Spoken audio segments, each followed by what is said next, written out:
My name is Devin Lowe. I'm a 24-year-old pansexual / queer transgender man of color. I first came out to my lover at the time. They didn't quite believe me.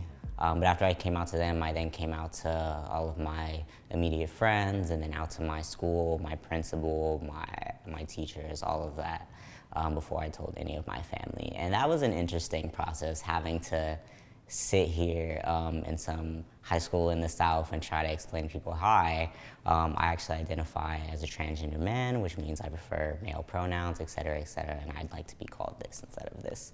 And that was difficult for a lot of people because people didn't know what a trans person was. Either they had never heard of a trans person, or if they did, then they only had interpretations of things like Jerry Springer. And so they had these really ignorant, misguided interpretations of what that meant for me.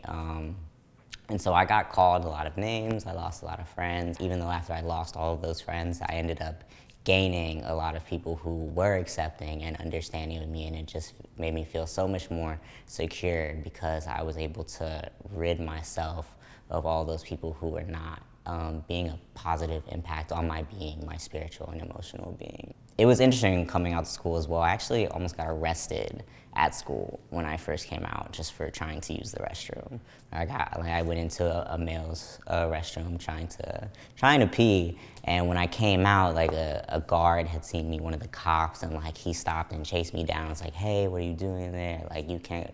I was like, I'm trying to take a piss. Like, that's what I was doing. And he like snatched me up and took me to the principal's office, and they're sitting here like, we're gonna charge you because that's against the law, like public endangerment or something along those sorts, just because I'm like, oh, it's illegal in the South for like someone to go into the opposite restroom of your assigned sex, apparently.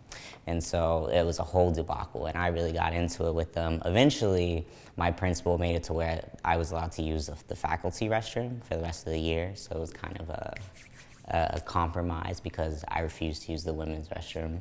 I would say that as of now, my family is very supportive of me. They're super loving and, you know, appreciate me, respect my pronouns and name choice and things like that. However, when I first started coming out, which I've been transitioning for 7 or 8 years now, it really was a big issue.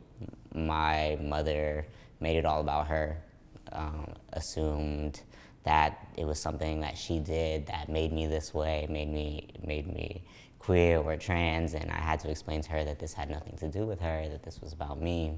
My stepfather told me I had penis envy and that I'd be the smallest man in the world and all of these things, but I had to take the time to actually sit down all of my family and like show them pictures of different trans men throughout their transitions and showing them that, you know, taking hormones and surgeries is possible. Eventually they started to understand, but it took a lot of like giving information and constantly educating, and also me moving away, I think, as well.